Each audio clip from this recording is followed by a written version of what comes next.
Ya, pemirsa, Pengadilan Negeri Bandung, Jawa Barat mengabulkan permohonan pra-peradilan Peggy Setiawan untuk seluruhnya. Ya, dengan demikian status tersangka Peggy dalam kasus pembunuhan Vina Cirebon dinyatakan gugur. Demikian putusan sudah dijatuhkan. Intinya permohonan pra-peradilan dari pemohon dikabulkan.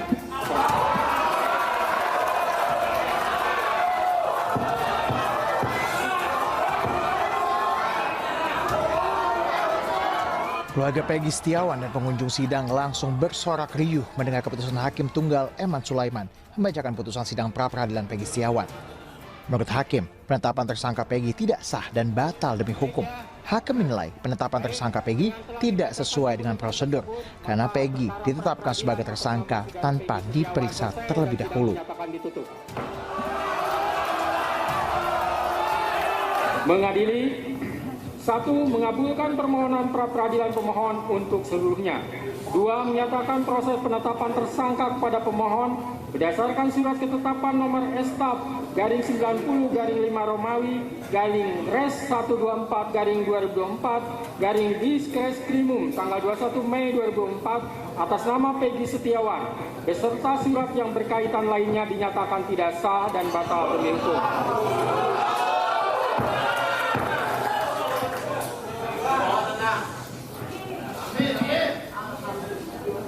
3. Menyatakan tindakan termohon menetapkan pemohon sebagai tersangka dugaan tindak pidana perlindungan anak dan atau pembunuhan berencana dan atau pembunuhan sebagaimana dimaksud dalam pasal 80 ayat 1 junto pasal 81 ayat 1 Undang-Undang RI nomor 35 tahun 2014 tentang perubahan atas Undang-Undang RI nomor 23 tahun 2022 tentang perlindungan anak dan atau pasal 340 dan pasal 338 junto pasal 55 ayat 1 KUHP oleh Polri Daerah Jawa Barat Direktorat Reserse Kriminal Umum termohon adalah tidak sah dan tidak berdasarkan atas hukum. 4. Menetapkan surat ketetapan tersangka nomor Estaf garing 90 garing 5 Romawi garing Res 124 garing 2024 garing Diskreskrimum tanggal 21 Mei 2004 batal demi hukum. 5. Menyatakan tidak sah segala keputusan dan atau penetapan yang dikeluarkan lebih lanjut oleh termohon yang berkenaan dengan penetapan tersangka atas diri pemohon oleh termohon. 6. Memerintahkan kepada termohon untuk menghentikan penyidikan terhadap perintah penyidikan kepada pemohon. 7. Memerintahkan kepada termohon untuk melepaskan pemohon dari tahanan.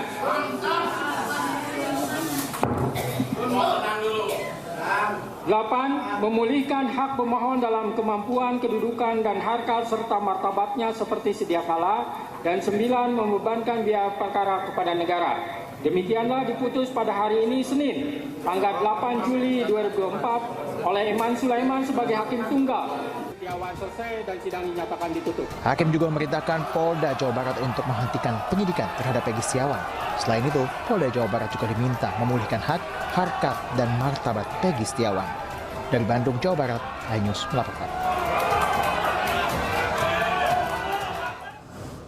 Luar biasa sekali, suasana haru tidak hanya terjadi di ruang sidang, tapi juga di seluruh hati masyarakat. Ini haru bahagia melihat Peggy Setiawan akhirnya bebas dari status tersangka pembunuhan. Iya, soalnya buktinya nggak cukup ya gitu loh. Tapi kalau di negara lain katanya dapat kompensasi atau ganti rugi nih korban salah tangkap. Sayangnya menurut Reza Indragiri, psikolog forensik itu nggak ada dicantumkan petitum untuk ganti rugi. Gimana dong ya? Mudah-mudahan bisa diselesaikan secara keluargaan ya kali ya. Nanti di segmen selanjutnya, di segmen ini ada yang kita bahas langsung kali ya. Bisa. Penasaran kan kayak apa pemirsa? Setuju.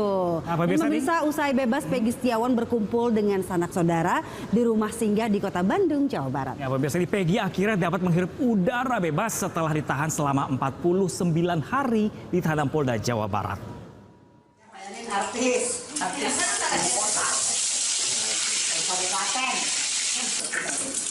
Peggy, ya pemirsa, rona bahagia terpancar dari wajah Peggy Setiawan pasca Pengadilan Negeri Bandung mengabulkan gugatan pra-peradilan. Di hari pertamanya bebas dari rumah tahanan Polda Jawa Barat, Peggy langsung berkumpul dengan sanak saudaranya di rumah singgah di Jalan Sabang, Kota Bandung. Peggy bercerita kepada keluarganya bagaimana ia menjalani masa tahanan selama 49 hari. Peggy mengaku menerima perlakuan baik dari tahanan lain. Dan saat ini Peggy menunggu untuk kembali ke kampung halamannya di Cirebon, Jawa Barat. Hai guys, ini ngopi. Sampai Bogor, ikut tukang beli nyewot gue. Gue saya nggak sih. Ini kembali.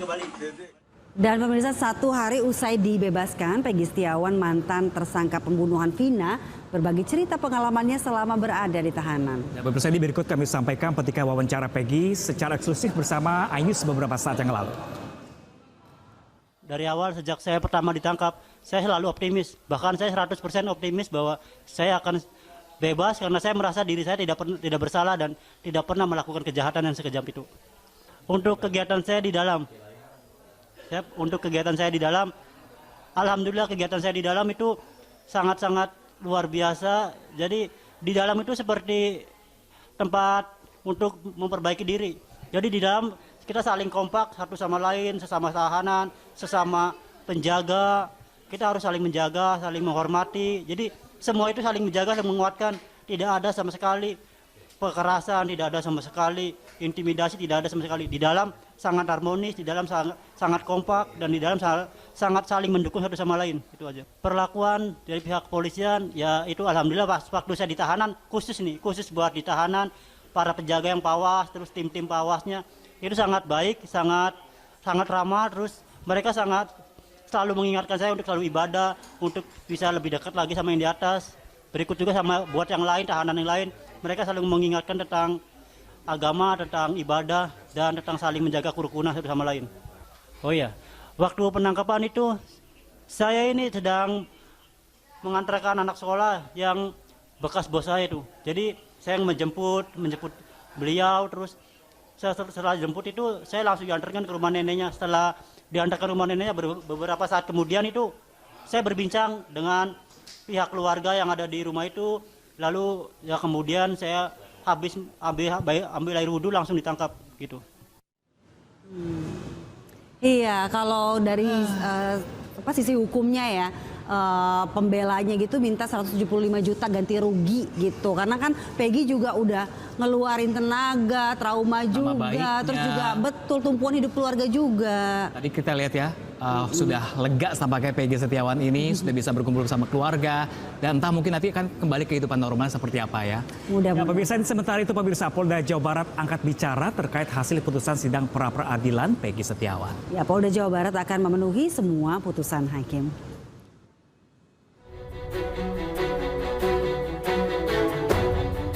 Pihak Polda Jawa Barat akan memenuhi semua putusan yang disampaikan oleh Hakim Tunggal Eman Sulaiman dalam putusan sidang pra-peradilan Peggy Setiawan. Di mana dalam putusan, Peggy dinyatakan tidak bersalah karena tidak memenuhi unsur penetapan tersangka. Hakim juga menyampaikan penyidikan terhadap Peggy dihentikan serta membebaskan Peggy. Atas putusan tersebut, Polda Jawa Barat akan memenuhi seluruhnya putusan hakim. Polda Jabar tentunya menanggapi sebagai berikut. Ya, yang pertama, tentu dari Polda Jabar kami akan mematuhi putusan sidang pra-peradilan yang telah diputuskan oleh Hakim Tunggal pra-peradilan untuk tersangka PS. Yang kemudian yang kedua, tentunya kami dari Polda Jabar, penyidik, akan menjalankan segala putusan hakim pada sidang pra-peradilan tersangka PS. Itu yang dapat saya sampaikan, hanya 2 hal terkait tanggapan kami terkait hasil sidang putusan tersangka PS. Ya, jadi kalau terkait dengan pembebasan, ya tentu kami akan mematuhi segala putusan dari hakim, ya dari pengadilan. Secepatnya, ya sesegera mungkin kami akan penuhi sesuai dengan putusan dari hasil sidang pra-peradilan. Kita menunggu, ya mudah-mudahan secepatnya kita akan segera mematuhi tentunya sesuai dengan putusan. Saat ini, Polda Jabar pun masih menunggu berkas dari Pengadilan Negeri Bandung guna mengeksekusi putusan pengadilan. Dari Kota Bandung, Jawa Barat, Yuan Pangestu, iNews melaporkan. Pemirsa, keluarga Peggy Setiawan bersyukur atas putusan Pengadilan Negeri Bandung yang mengabulkan gugatan pra-peradilan Peggy Setiawan. Ya, keluarga juga berterima kasih ini pemirsa kepada dukungan semua pihak dan berharap Peggy bisa segera pulang.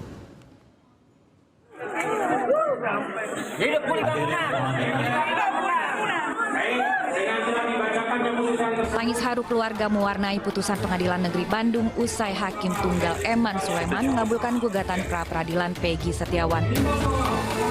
Putusan itu sekaligus menggugurkan status Peggy Setiawan sebagai tersangka kasus pembunuhan Vina dan Eki Cirebon. Hanya menyampaikan karena Peggy tidak bersalah, Peggy bebas, Peggy bebas. Udah ya, teman-teman ya, kita akan persiapan. Ya, hari ini kita langsung akan persiapan menjemput Peggy ya. Hari ini tidak akan menunda-nunda lagi. Saya yakin kakak saya tidak bersalah. Kakak saya itu tulang punggung keluarga, dia sangat sayang kepada kami semua. Jadi gak mungkin dia melakukan kejahatan itu karena dia sama adik-adiknya pun tidak berani. Jahat sedikit pun dia tidak berani. Dia sangat sayang sama adik-adiknya. Dia sangat melindungi adik-adiknya.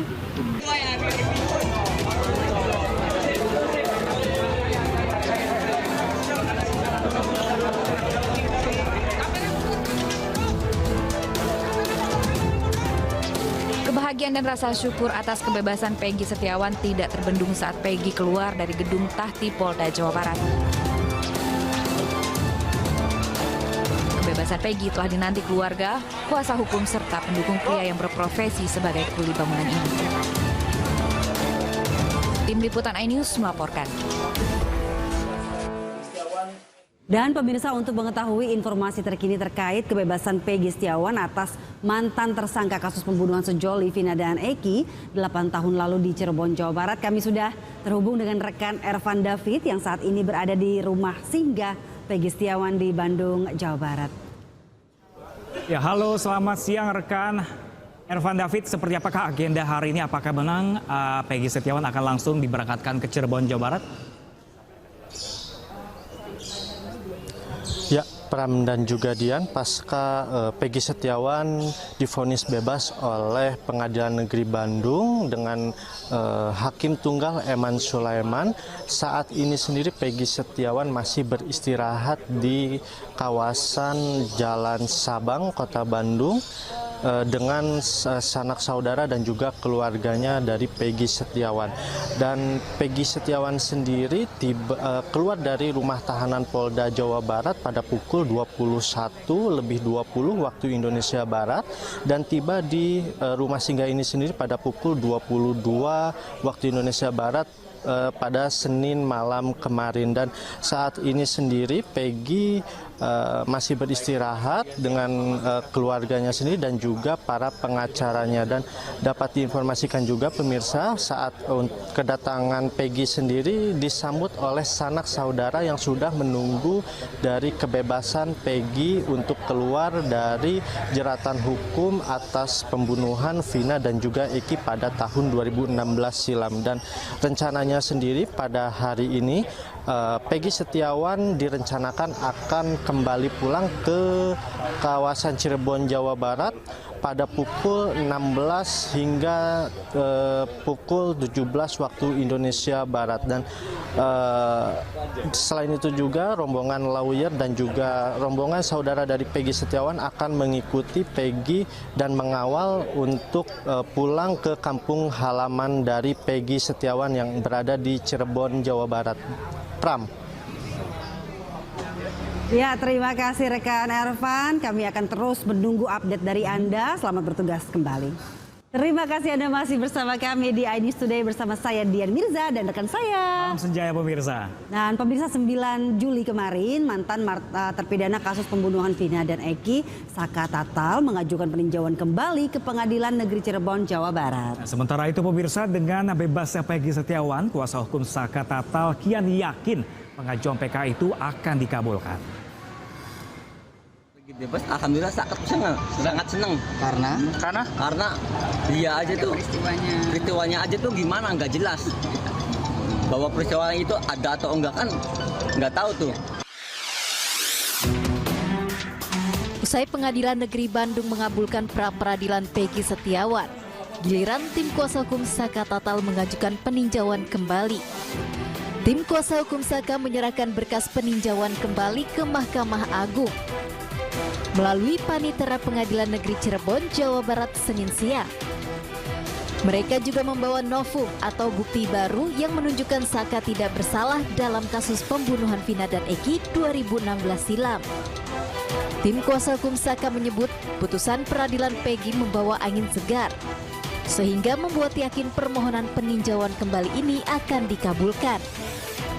Dan masih ada satu novum lagi yang masih kita tunggu, lagi ditunggu waktunya, lagi ditunggu. Ini seru ya kan, ini seru bahwa ada kan beberapa kejadian ini seru. Kita lagi di print dulu, kita lagi tunggu itu novum. Hasil Prapit sendiri bisa dijadikan novum nggak? Ya, nanti kita akan dijadikan novum. Nanti kita minta keterangan, kita lihat. Ada korelasinya ini laporan daftar PK dengan hasil Prapit? Ya tentu saja. Ya, pasti kan ini kan berkaitan. Ini kan semua terkait dari 2016. Artinya bahwa putusannya Peggy itu kan ada di dalam putusannya Saka di sidang 2016, sementara Peggy dibebaskan. Lah bagaimana terhadap putusan yang sudah terjadi? Nah kembali lagi penyidikannya seperti apa prosesnya dulu 2016. Sebelumnya dalam kasus Vina Cirebon, 8 pelaku telah divonis di Pengadilan Negeri Cirebon. 7 diantaranya dipenjara seumur hidup, sementara 1 lainnya yakni Saka Tatal divonis 8 tahun penjara lantaran masih di bawah umur. Dari Cirebon, Jawa Barat, Miftahuddin Ainus melaporkan. Ya, pemirsa, belasan warga yang tinggal di sekitar lokasi pembunuhan Vina dan Eki di Cirebon, Jawa Barat ini menyatakan siap bersaksi untuk mengungkap fakta. Ya, kesaksian warga juga akan menjadi bukti baru untuk pengajuan peninjauan kembali bagi para terpidana.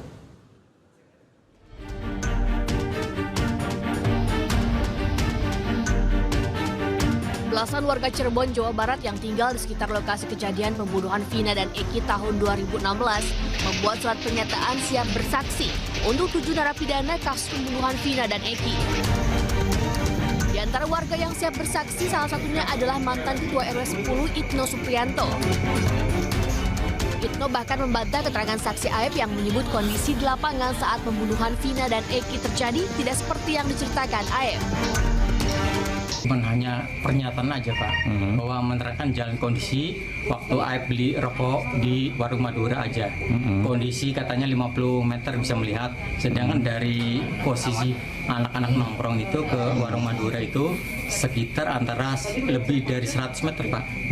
Artinya membantah keterangan Aep ya, itu ya? Terus kondisi waktu penerangan itu gelap. Pada saat itu? Iya, perjalanan menikung, nggak lurus Pak, jadi nggak kelihatan. Sementara kuasa hukum narapidana dari Pradi menyebut kesaksian warga akan digunakan untuk bukti baru atau novum guna pengajuan peninjauan kembali. Ini di dalam rangka melengkapi berkas-berkas persyaratan dalam upaya-upaya hukum kita menemukan novum. Mereka rata-rata mengatakan apa yang mereka tahu, seperti misalnya Aep mengatakan pada pukul sekian Aep melihat mereka di suatu tempat. Mereka mengatakan bahwa yang bersangkutan ada bersama dengan mereka. Kuasa hukum berharap semakin banyak kesaksian dapat mengungkap fakta pembunuhan Vina dan Eki, serta memberi keadilan bagi korban dan pihak yang tidak bersalah. Dari Cirebon, Jawa Barat, Miftahuddin Ainus melaporkan. Ya, pemirsa, Peggy Setiawan, mantan tersangka atas kasus pembunuhan 2 sejoli Vina dan Eki 8 tahun silam di kawasan Cirebon, Jawa Barat ini akhirnya dinyatakan bebas setelah pihak Pengadilan Negeri Bandung, Jawa Barat mengabulkan permohonannya pra-peradilannya. Ya, di sisi lain para terpidana kasus Vina juga menginginkan mengajukan peninjauan kembali. Lalu bagaimana kelanjutan kasus pembunuhan Vina dan Eki? Kita akan membahasnya lebih dalam bersama dengan Direktur Eksekutif Lembaga Kajian Strategis Kepolisian Indonesia atau LEMKAPI, Edi Hasibuan, dan juga kuasa hukum Peggy Setiawan, Insang Nasruddin. Selamat pagi Bapak-bapak. Salam sehat selalu. Terima kasih sudah bergabung bersama kami di sini. Selamat pagi, Bang Insang, Pak Edi. Terima kasih. Selamat pagi, Bang. Ya. Kita ke Bang Insang terlebih dahulu mungkin ya. Bang Insang yang sudah berhari-hari, berbulan-bulan mengawal Peggy dan tim kuasa hukumnya. Ini perjuangan kuasa hukum akhirnya membuahkan hasil. Lalu apa agenda selanjutnya, Bang Insang? Ya, alhamdulillah hasilnya kemarin dengan dikabulkan permohonan kami berasumsi bahwa benar-benar hukum dijadikan panglima. Kemudian bahwa yang berkaitan dengan apa yang harus kami lakukan saat ini, tim ini belum ada rapat koordinasi untuk mengambil langkah selanjutnya. Tapi yang pasti bahwa sekarang ini Peggy juga masih berada di Kota Bandung, masih berada di posko kami, berkumpul dengan para tim-tim pengacara. Apakah nantinya akan ada langkah selanjutnya, tentunya kami serahkan keputusannya semua kepada Peggy Setiawan. Kira-kira demikian. Oke. Baik, kita ke Pak Edi. Pak Edi, tanggapan Anda dong, komentar Anda gitu dari kasus ini. Ya, pertama tentu saja memang saya kira ini merupakan hal besar yang terjadi ya. Dan ini merupakan perkembangan hukum ya, yang betul-betul bisa menarik perhatian masyarakat ya. Kita kemarin ya putusan pra peradilan yang mengabulkan gugatan Peggy Setiawan bersama kuasa hukumnya tentunya memang banyak sekali menarik perhatian masyarakat ya. Dan saya kira tentu saja ini adalah merupakan upaya-upaya hukum, dan saya kira mungkin Polda juga akan melakukan upaya-upaya hukum lain ya. Termasuk saat ini memang ya ini apa yang menjadi putusan daripada hakim kemarin tentu akan menjadi bahan introspeksi ya, bahan koreksi kepada hasil penyidikan yang dilakukan oleh Polda Jawa Barat ya. Tentu banyak hal termasuk juga masukan daripada hakim yang kemarin ya, yang harus dilaksanakan oleh tim penyidik Polda Jawa Barat ya. Tentu ini semua nanti kita harapkan apa yang menjadi putusan daripada hakim pra peradilan itu diharapkan akan segera diselesaikan ya. Termasuk semalam kita lihat juga sudah dibebaskan ya, membebaskan Peggy Setiawan ya. Tentu ini merupakan bukti bahwasanya memang penyidik Polda Jawa Barat sudah menjalankan perintah daripada hakim pra peradilan tadi. Baik Pak Edi. Pak Edi, kalau tanggapan Anda nih menilai kinerja kepolisian ya, yang seringkali salah tangkap itu, ini gimana nih? Masa dikoreksi terus? Tentu saja memang ini ada merupakan tamparan keras kepada kepolisian ya. Bagaimanapun juga kalau kita lihat saat ini ya, harapan masyarakat terhadap Polri ya, di dalam hal khusus penegakan hukum itu betul-betul diharapkan harus betul-betul profesional. Ini apa yang terjadi kemarin tentu ini merupakan suatu pengalaman pahit yang dihadapi oleh penyidik ya. Bagaimana ke depan agar tidak terulang lagi kasus seperti ini.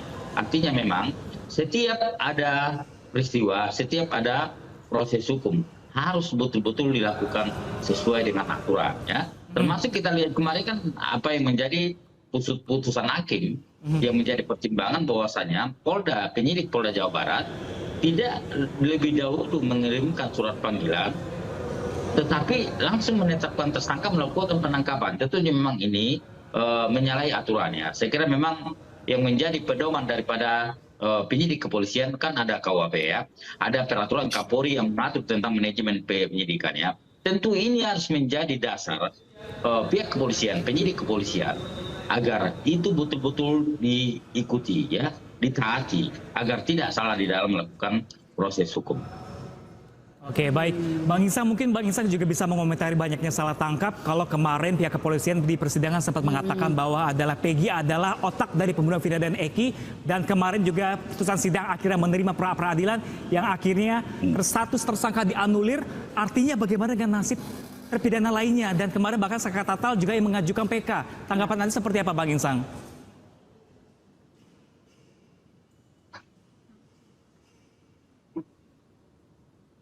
Ya, Bang Insang, Pak Edi. Ya. Ya, mungkin Pak Edi bisa mengomentari, Pak Edi. Bang Insang tampaknya lagi ada hubungan gagal sambung sinyal sepertinya. Gimana?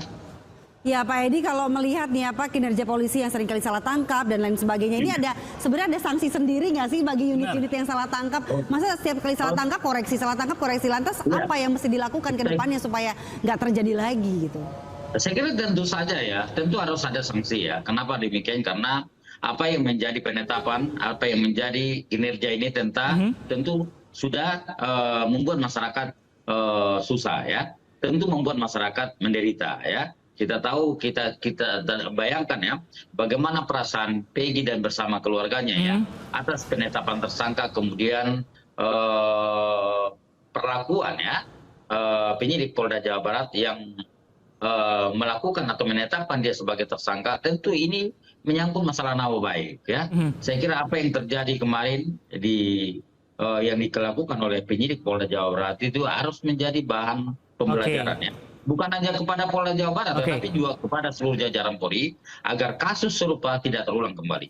Oke, Bang Insang, kita bisa ke Bang Insang, sudah bergabung bersama kami kembali, sudah tampaknya ya. Bang Insang, ini mengenai salah tangkap juga, mungkin Bang Insang bisa mengomentari, artinya kalau Peggy dinyatakan dianulir sebagai tersangka, lalu bagaimana dengan nasib para terpidana lainnya, dan bahkan kemarin Saka Tatal juga mengajukan PK. Gimana komentar Bang Insang? Ya, suaranya Bang Insang bisa dibuka kembali Bang Insang. Masih di mute nampaknya. Oke. Kalau yang kemudian kepada 8 terpidana tersebut akan mengajukan PK, saya pikir itu adalah upaya yang ditentukan oleh undang-undang. Dan upaya ini merupakan sebagai bentuk hak. Tapi apakah 8 terpidana kemudian relevan dengan klien kami Peggy Setiawan? Menurut hemat kami ini tidak ada kaitannya. Artinya silakan aja 8 terpidana ini mengajukan permohonan itu, silakan aja. Biar nanti pengadilan melalui Mahkamah Agung yang akan menilai sejauh mana perbuatan mereka. Tapi yang saya mau tekankan di sini bahwa antara 8 narapidana tersebut dengan Peggy Setiawan itu tidak memiliki hubungan hukum. Bahkan 5 dari terpidana tersebut itu tidak mengenal Peggy Setiawan. Selanjutnya lagi ada terpidana atas nama Sudirman, itu hanya sebatas pernah satu sekolah pada saat SD.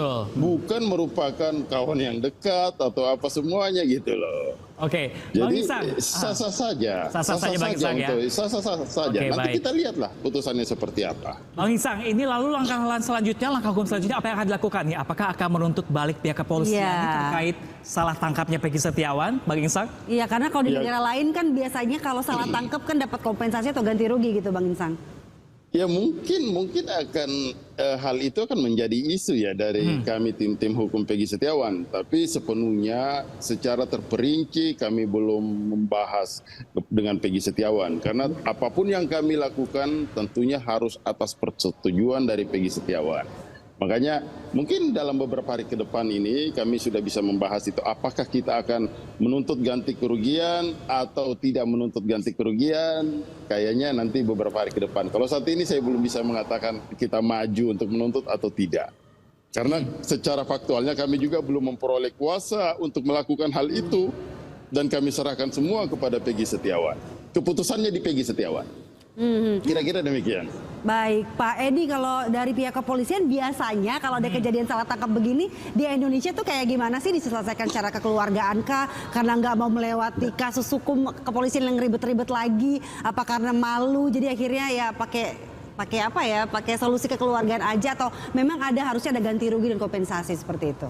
Ya, saya kira memang ada mungkin beberapa opsi ya yang dilakukan ya. Pertama tetap mungkin melakukan upaya hukum lainnya ya, karena kalau menurut kami ini kan belum selesai ya. Ini kalau melihat daripada apa yang menjadi penetapan hakim kemarin ya, ada di sini yang disebutkan adalah ada kesalahan prosedur ya.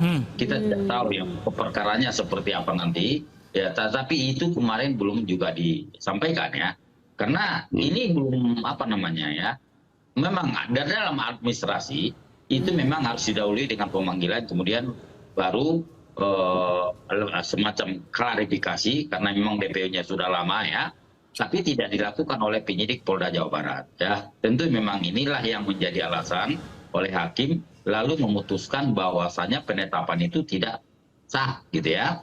Kendati demikian tentunya memang saya kira pasti ada upaya-upaya lain yang dilakukan oleh Polda Jawa Barat ya, karena ini saya kira ini adalah merupakan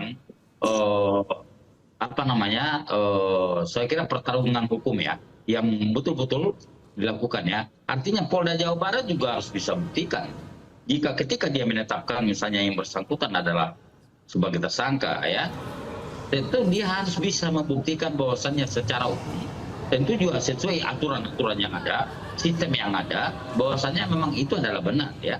Makanya kita tunggu nanti Polda Jawa Barat apa yang dilakukan oleh penyidik Polda Jawa Barat untuk merespon ya, untuk merespon apa yang menjadi putusan hakim tadi ya. Saya kira kalau kita lihat saat ini ya, memang penetapan tersangka sudah dibatalkan ya, tapi kita lihat juga nanti upaya hukum apa yang bisa dilakukan oleh penyidik Polda Jawa Barat di dalam merespon apa yang menjadi putusan hakim. Yang pasti adalah apapun yang menjadi putusan hakim kemarin itu wajib hukumnya dilaksanakan oleh Polda Jawa Barat. Oke, baik, kita ke Bang Insang. Bang Insang, kemarin perjuangan tim kuasa hukum sungguh luar biasa. Boleh nggak cerita sedikit seperti apa sih awal mulanya kok mau mendampingi Peggy saat itu? Dan saya yakin banyak sekali orang-orang di luar sana yang masih juga salah tangkap sebenarnya. Ya, sebelum kami menerima, kami kan ini dari tim Jakarta ya. Artinya tim kuasa hukum Peggy Setiawan ini ada tim Jakarta, ada tim Bandung, kemudian ada tim Cirebon, yang kemudian kita bersatu. Semua dalam upaya pra-peradilan ini, itu sebanyak 22 orang penasihat hukum yang bertanda tangan di atas surat kuasa. Kemudian, sebelum saya menangani perkara ini, kami tidak langsung saja bahwa tiba-tiba menerima dan setuju. Kami sebelumnya melihat dokumennya, kemudian membaca putusan-putusan yang ada, kemudian berdiskusi kepada pihak keluarga, berdiskusi dengan saksi-saksi fakta, kemudian kami juga selanjutnya kami berdiskusi dengan para ahli hukum untuk menentukan langkah, sehingga berangkat dari itu semua kami mendapat sebuah keyakinan bahwa kawan-kawan di Polda Jawa Barat rasa-rasanya keliru dalam menetapkan tersangka. Tapi saya perlu sedikit tanggapi yang Pak Edi tadi sampaikan, bahwa memang benar dalam putusan pra-peradilan kemarin itu yang sekedar dinyatakan adalah terkait dengan adanya kesalahan prosedur. Tapi hal ini perlu kami pastikan juga bahwa di dalam persidangan pra-peradilan tersebut pihak termohon dalam hal ini Polda Jawa Barat itu sudah mengajukan bukti-bukti surat, kalau saya nggak salah sebanyak 71 atau 73 bukti ada daftarnya di kami.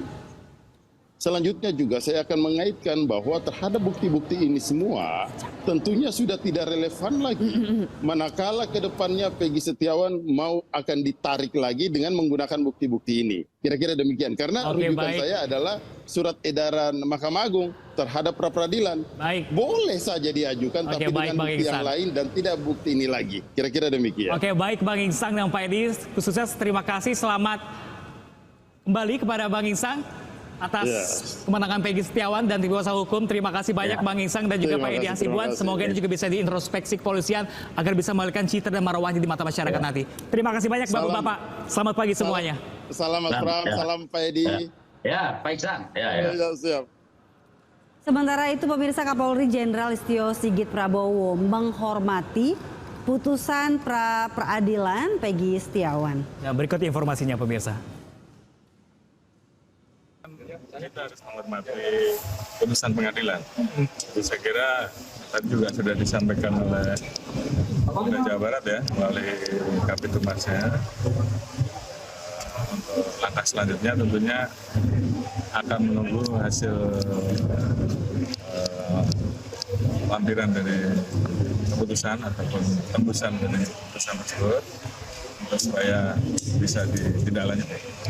Oke, berarti penyelesaian kasusnya bagaimana Pak kalau ya seperti ini? Tentunya itu akan didalami ya, dalami isi dari keputusan tersebut apa, karena ini kan terkait dengan sah tidaknya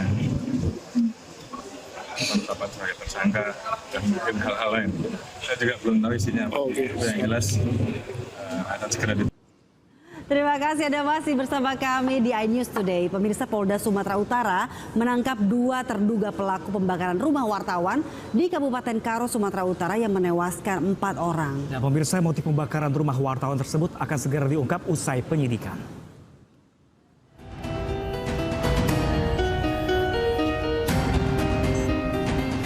menangkap 2 terduga pelaku pembakaran rumah wartawan di Kabupaten Karo, Sumatera Utara, polisi hingga kini masih menyelidiki kasus ini. Dari keterangan terduga pelaku dan saksi terdapat indikasi pelaku akan bertambah. Dari hasil penyelidikan sementara, polisi menyebut peristiwa ini murni pembakaran yang disengaja. Setelah mengamankan barang bukti berupa botol bekas BBM yang tidak jauh dari lokasi kebakaran. Fakta inilah yang kemudian kami simpulkan bahwa ini adalah kejahatan. Dan kita terus menguatkan pembuktian kita terkait dengan kasus ini. Hari ini kami tangkap para eksekutornya dan sedang bekerja kita untuk menentukan siapa orang-orang yang kemudian terlibat selain para eksekutor ini.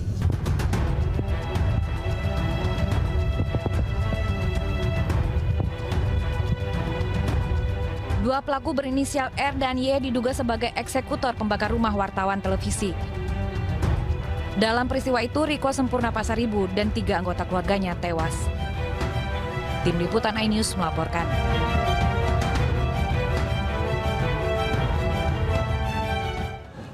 Ya, sebelumnya pemirsa, rumah wartawan Tribrata TV Sampurna Pasaribu di Karo, Sumatera Utara ini terbakar saat seluruh penghuni rumah ini sedang tertidur lelap.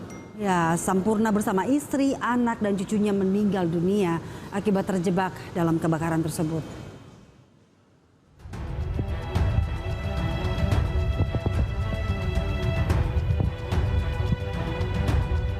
Kebakaran menghanguskan rumah milik wartawan Tribrata TV Sampurna Pasaribu di Jalan Nabung Surbakti, Kecamatan Kabanjahe, Kabupaten Karo, Sumatera Utara, Kamis 27 Juni lalu. Kebakaran terjadi saat seluruh penghuni rumah tengah tertidur lelap.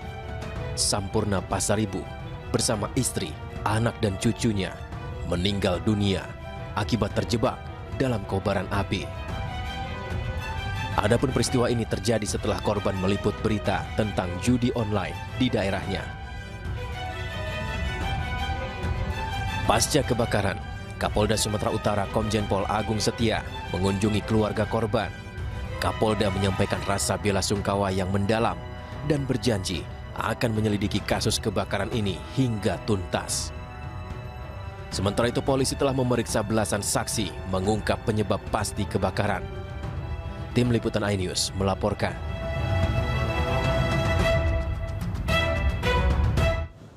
Ya, tentunya kita sangat berharap kasus ini terusut tuntas ya. Benar sekali, dan dengan kasus ini kita juga berharap ada perlindungan untuk para jurnalis di luar sana.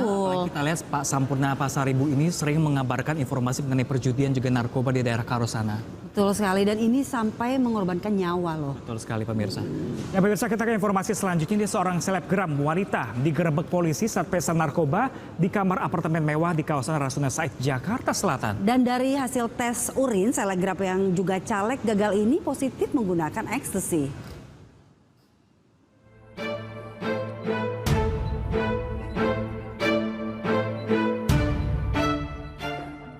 Aparat Reserse Narkoba Polsek Metro Gambir, Jakarta Pusat menggerebek kamar apartemen mewah di kawasan Jalan Rasuna Said, Jakarta Selatan yang dihuni selebgram wanita. Polisi yang menggeledah isi kamar mendapati 1 klip plastik bekas kemasan pil Inex. Selebgram bernama Sri Antika ini ditangkap bersama saudara perempuannya. Dari hasil tes urin, Sri Antika positif gunakan amfetamin dan metapetamin. Dari hasil pengecekan urin terhadap SA, ditemukan bahwa dari urin tersebut mengandung positif amfetamin, metapetamin, dan benzodiazepin.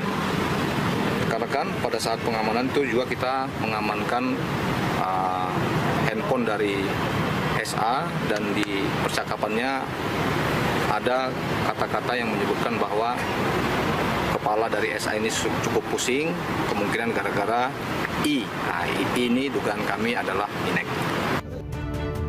Sementara itu, kepada polisi, pelaku mengaku baru pertama kali menggunakan barang haram tersebut. Dirinya membantah nekat gunakan pil Inex karena frustasi gagal di pemilu legislatif yang lalu. Kan ada kaitannya, aku kan stres habis juga. Stres. Dan untuk yang benzo itu aku minum konsumsi obat dari dokter. Kalau Inexnya beli di mana, Pak? Tahu ya, Mas. Bekasi apa habis dari klub malam, Pak? Jadi alasannya cuma itu doang, Pak. Ada sempat ngejak orang pada nggak, Pak? Stres kalah karena uang habis atau gimana? Berapa banyak yang habis, Pak? Kasihan dia. Nyesel nggak sih, Mbak? Tangkap gini, Mbak? Mbak, nyesel nggak ketangkap tadi? Nyesel banget. Atas perbuatannya, selebgram yang juga caleg gagal ini kini mendekam di sel tahanan Polsek Metro Gambir, Jakarta Pusat. Polisi masih menggali keterangan pelaku untuk mengungkap pemasok barang haram tersebut. Dari Jakarta, Rani Sanjaya, iNews melaporkan.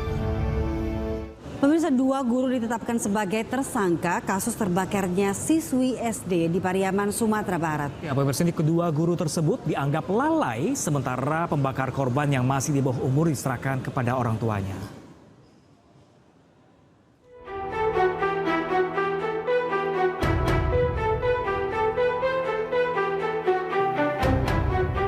Dua guru Adelia kini telah ditetapkan polisi sebagai tersangka. Penetapan tersangka usai polisi meminta keterangan saksi, terlapor, dan ahli. Di mana ditetapkan 2 orang tersangka, yaitu oknum 2 orang guru. Yang satu yaitu PHL, guru olahraga. Yang kedua yaitu wali kelas dari si korban sendiri, di mana untuk tersangka ini yang oknum diri itu dijerat dengan pasal kelalaian. Kedua tersangka guru korban terancam hukuman 5 tahun penjara karena lalai. Sementara tersangka pembakar Adelia yang masih di bawah umur diserahkan kepada pihak orang tua.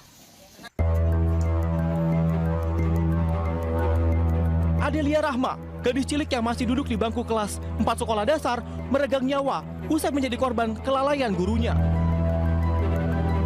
Siswi SD Negeri 10 Durian Jantung, Padang Pariaman, Sumatera Barat ini tewas usai mengalami luka bakar 85% di tubuhnya. Tubuh Adelia terbakar usai disiram bensin oleh temannya saat kegiatan gotong royong di sekolah. Dari Pariaman, Sumatera Barat, Eka Gus Priyadi, iNews melaporkan. Ya, tentunya kita berharap kejadian seperti ini tidak terjadi lagi. Yang namanya anak SD masih mau eksplor sesuatu dan memang penasaran, betul, dan main coba-coba ngelihat api yang bergoyang-goyang. Iya. Aku yakin sih ini juga tidak disengaja, cuman yang mungkin kesambar begitu aja dengan cepat dan tidak ada orang dewasa yang menemaninya ketika itu. Nah itu dia, guru di sekolah sudah seperti orang tua ya. Tidak hanya guru nih himbauan ini, tapi juga untuk seluruh orang tua dan orang dewasa di sana ketika anak sedang ingin bermain api sebaiknya cegah dan dilarang keras. Benar, semoga tidak ada kejadian seperti ini lagi ya, Pram ya. Sekali Kaica. Ya pemirsa, kita ke informasi selanjutnya. Tim SAR gabungan mengevakuasi korban selamat dari longsor di Desa Tulabolo, Suwawa Timur, Kabupaten Bone Bolango, Gorontalo. Tim gabungan juga terus melakukan pencarian korban yang diduga masih berada di lokasi longsor.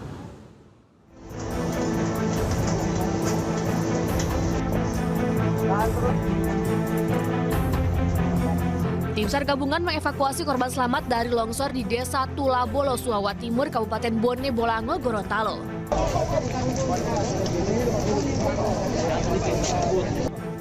Jumlah korban longsor hingga kini telah mencapai 93 orang, yang terdiri dari 10 orang meninggal dunia, 35 korban selamat, dan 48 orang korban hilang. Tim SAR gabungan masih terus melakukan evakuasi korban. Diperkirakan jumlah korban masih akan terus bertambah.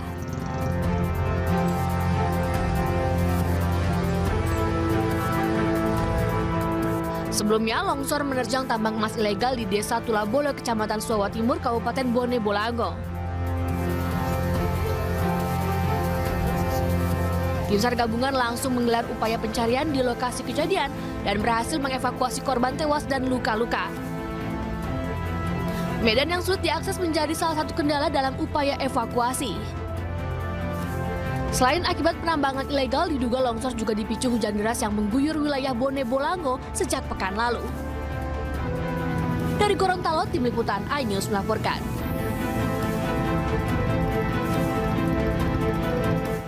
Pemirsa, mantan Dekan Fakultas Kedokteran Universitas Airlangga Surabaya, Profesor Budi Santoso mendatangi gedung Rektorat Unair. Ya pemirsa, ini kedatangannya ini untuk menyampaikan surat keberatan terkait pencopotan sepihak dari jabatan Dekan FK yang dilakukan oleh Rektor Unair.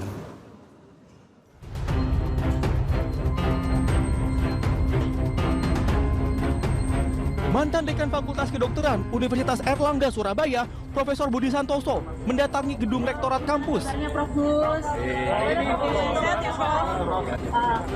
Profesor Bus datang untuk menyampaikan surat keberatan terkait alasan pemberhentiannya sebagai Dekan FK Unair. Dalam surat keputusan tersebut tidak dijelaskan secara rinci alasan pemberhentian sebagai Dekan Fakultas Kedokteran Unair. Kami ingin mengantarkan sebuah surat yang isinya klarifikasi dan mempertanyakan alasan dan prosedur yang diberlakukan kepada kami, sehingga begitu singkatnya saya mendapatkan SK tersebut. Muncul pertanyaan mengapa Prof Bus dihentikan dalam waktu yang singkat. Padahal pihak Prof sendiri merasa tidak melakukan kesalahan apapun dalam rangka melaksanakan tugas-tugasnya sebagai Dekan Fakultas Kedokteran Universitas Airlangga. Dekan Fakultas Kedokteran Universitas Airlangga, Profesor Budi Santoso diberhentikan dari jabatannya, diduga usai menolak wacana naturalisasi dokter asing di Indonesia. Pencopotan ini menjadi protes dari berbagai kalangan, terutama mahasiswa dan akademisi. Dari Surabaya, Jawa Timur, Yuda Prawira, iNews melaporkan.